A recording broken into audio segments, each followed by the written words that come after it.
That's what I'm talking about? Cat football?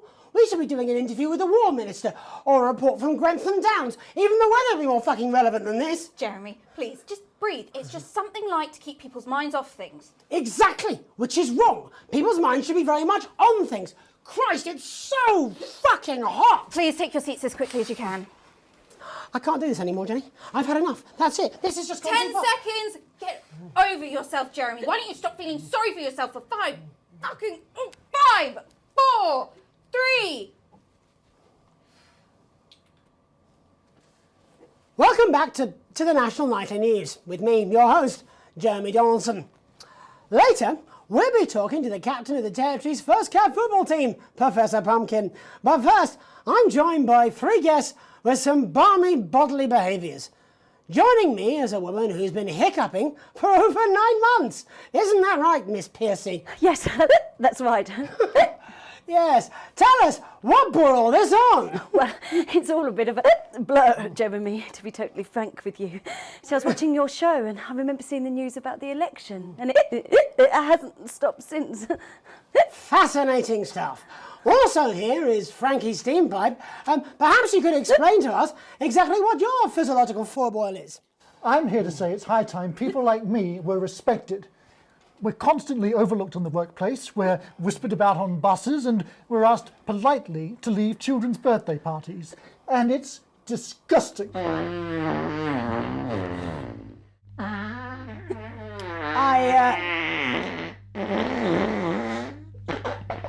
I'm sorry, my bowels have comic timing. And finally, I'm joined by a man who answers every question honestly, even when it isn't aimed at him.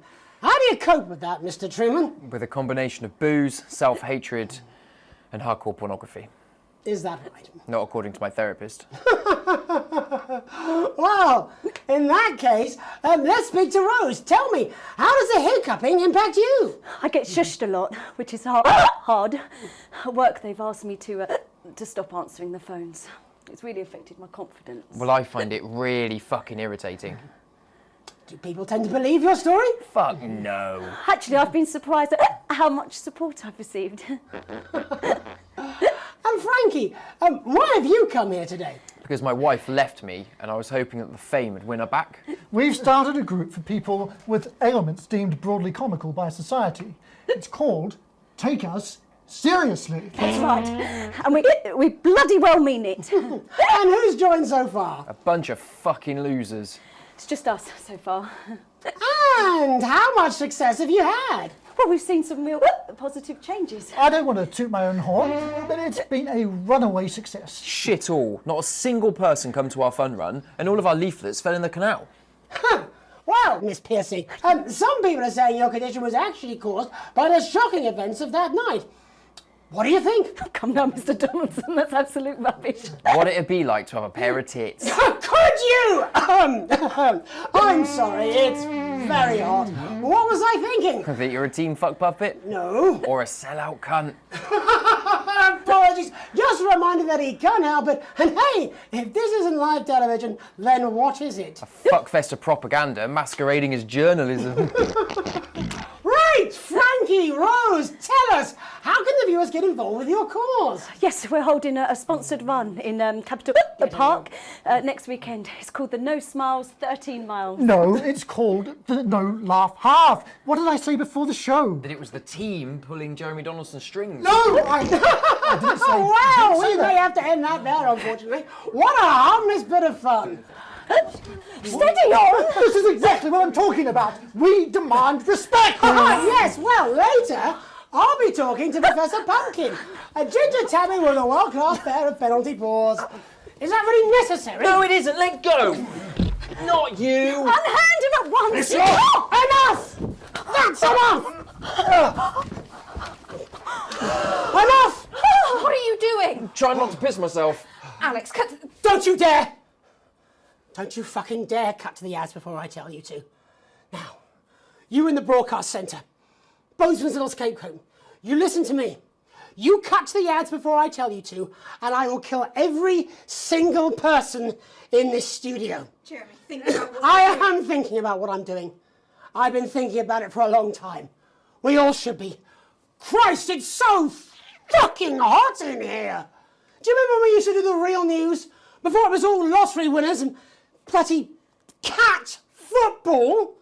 We are on the brinks of a siege the likes of which the world hasn't seen in hundreds of years. The enemy is at the gates and I'm stuck here talking to these three fucking idiots. I think my hiccups have stopped. You three, get the fuck out of my studio. Go on, now, go, before I change my mind. Jenny, lock the doors. Lock the doors. Yes, Jeremy. Now. Good. Yes. Now. Right then. You in the broadcast centre. Alex, you listen to me. You pay attention. Now, I'm sure you've already loaded up exactly what you're going to play in the commercial, but today is going to be a little bit different. Look to your right. Yes, really. Look to your right. There is a VHS tape, and I want you to load it into one of the machines, and when I say so, and not before, you play it. You've got about 15 seconds, so I wouldn't waste any time. Now, all cameras, all of you, on me. When we come back, we're going to do the fucking news. And because every single thing that comes out of this studio is either one-sided or banal, we're going to show the other side for a bit. For a bit of fucking balance, like the good old days. Alex, play the fucking tape. Now, I don't want to hurt any of you. But if I see anything I don't like, I will not hesitate to start by killing this man. Now, reset the system for the third segment. I imagine the ratings are going to be through the roof.